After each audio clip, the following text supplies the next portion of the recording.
নমস্কার বন্ধুরা, ফেমাস দোলনস কিচেনে আপনাদের সবাইকে স্বাগত জানাই। নিয়ে এসেছি আজকে একটা নতুন রেসিপি। একদম অনুষ্ঠান বাড়িতে যেরকম চিকেন ব্যাটার ফ্রাই দেওয়া হয় ঠিক সেই রকম যাতে বাড়িতে তৈরি করতে পারেন, আর কিভাবে ক্রিস্পি আর ক্রাঞ্চি হবে সব কিছুই আমি দেখিয়ে দেবো, যাতে বাড়িতে একদম পারফেক্ট তৈরি করতে পারেন আপনারা।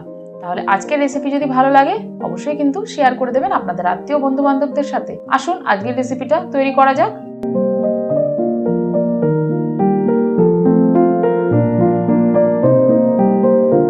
রেসিপি তৈরি করার জন্য নিয়ে নিয়েছি ধনে পাতা, পুদিনা পাতা, কাঁচা লঙ্কা, একটা অর্ধেক লেবু, রসুন আর আদার টুকরো। প্রথমে আমি একটা পেস্ট বানাবো, তার জন্য নিচ্ছি এখানে ধনে পাতা, পুদিনা পাতা আর কাঁচা লঙ্কা। এগুলোকে আগে আমি পেস্ট তৈরি করব, একদম ফাইন পেস্ট। আর আদা রসুন আলাদা করে আমি পেস্ট তৈরি করে নেব। এখন দেখুন আমি চিকেনের একদম পাতলা পাতলা করে স্লাইস করে নিয়েছি। এটা আমি ঘরে করেছি, আপনারা চাইলে মার্কেট থেকেও করে নিয়ে আসতে পারেন এরকম পাতলা পাতলা। চিকেন ম্যারিনেট করার জন্য আমি এখানে দিয়ে দিলাম পুদিনা পাতা, ধনে পাতা, কাঁচা লঙ্কা বাটার পেস্ট। দিয়ে দিচ্ছি এখন রেড চিলি পাউডার, গোলমরিচের গুঁড়ো, আদা রসুন বাটা আর অর্ধেক করে রাখা লেবুটা। দিয়ে দিলাম বাটার, বাটারটা কিন্তু মাস্ট। আর দিয়ে দিলাম পরিমাণ মতো নুন আর ভিনিগার। এবার এগুলো সব উপকরণগুলো দেওয়ার পর ভালো করে মিশিয়ে আমি ঢাকা দিয়ে 30 মিনিটের জন্য নর্মাল ফ্রিজে রেখে দেব, তাহলে খুব ভালো মতো সেট হয়ে যাবে। এখন একটা ব্যাটার তৈরি করব। ব্যাটারের জন্য এখানে নিয়েছি রিফাইন্ড ফ্লাওয়ার, দিয়ে দিলাম কর্নফ্লাওয়ার, এখন দিলাম বাটার, দিয়ে দিলাম বেকিং পাউডার, বেকিং সোডা, সামান্য গোলমরিচের গুঁড়ো, দিয়ে দিলাম কুচনো ধনে পাতা। আর এখন এখানে দুটো ডিম আমি এখানে অ্যাড করে দেব। এখানে মেন ইনগ্রেডিয়েন্টস হলো ডিম আর বরফ। তার কারণ এটা এই দুটো দিলে তবেই কিন্তু ক্রিস্পি থাকবে অনেকক্ষণ, আপনি যতক্ষণ না ফ্রিজে রাখছেন ততক্ষণ। এখন দিয়ে দিলাম একটু আদা রসুনের পেস্ট। দেওয়ার পর দেখুন আমি ডিমগুলো দিয়ে ভালো করে নেড়ে চেড়ে নিলাম। এখন আমি কয়েক টুকরো বরফ দিয়ে দিচ্ছি। এখানে কিন্তু আমি কোনোভাবে জল অ্যাড করিনি, একদম ডাইরেক্ট বরফগুলো দিয়ে দিলাম। এই বরফগুলো আস্তে আস্তে গলতে থাকবে আর এটা ব্যাটারটা একদম পারফেক্ট তৈরি হবে। দেখুন ব্যাটার কিন্তু আস্তে আস্তে খুব সুন্দরভাবে স্মুথ হয়ে যাচ্ছে। এখন কিন্তু সম্পূর্ণ ব্যাটার কিন্তু আমার তৈরি হয়ে গেছে। এবারে আপনাদেরকে দেখিয়ে দিচ্ছি যে কিরকম হয়েছে ব্যাটারের থিকনেসটা, যাতে করে আপনাদের সুবিধা হয় বাড়িতে তৈরি করতে।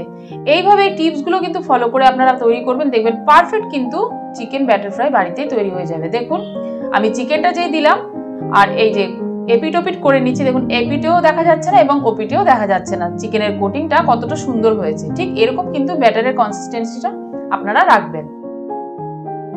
এখন আমি চলে যাচ্ছি ফ্রাই করার জন্য। তাই ফ্রাই করার জন্য এখানে কড়াই বসিয়ে দিয়েছি, পরিমাণ মতো তেলও বসিয়ে দিয়েছি। এখন একটা একটা করে এই চিকেনগুলো আমি ছেড়ে দিচ্ছি। দেখুন কি সুন্দরভাবে ফুলছে। আর এটা যখন ভাজবেন তখন কিন্তু হিটটা থাকবে একদম লোতে, তাহলে ভেতর ভেতর একদম চিকেন তার সাথে ওপরটাও খুব সুন্দরভাবে যেন সেদ্ধ হয় এবং কালার আসে। সঙ্গে সঙ্গে কিন্তু ফ্লেমটা বাড়িয়ে দেবেন না, তাহলে কিন্তু ওপর দিকটা ভাজা হয়ে যাবে, ভেতর দিকটা কিন্তু কাঁচা থেকে যাবে। তাই এইভাবে একটু লো ফ্লেমে ধৈর্য ধরে ভেজে নেবেন। আর দেখবেন ঠিক এরকম গোল্ডেন কালার হবে, তখন কিন্তু ব্যাটার ফ্রাইগুলো তুলে নেবেন। দেখুন আমার হয়ে গেছে এক খোলা। আর আপনাদের সুবিধার্থের জন্য আমি আবারও একটা ব্যাচ ভেজে দেখাবো।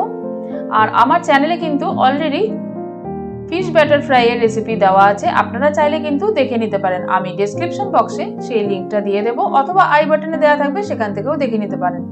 এবং আরও অনেক রকমের স্টার্টারের রেসিপিও আছে, আমি সেগুলোও ডিসক্রিপশন বক্সের লিঙ্কগুলো দিয়ে দেবো আর আই বাটনেও দেওয়া থাকবে। দেখুন এইভাবে কিন্তু একটু ধৈর্য ধরে চিকেন ব্যাটার ফ্রাইগুলো ভেজে নেবেন।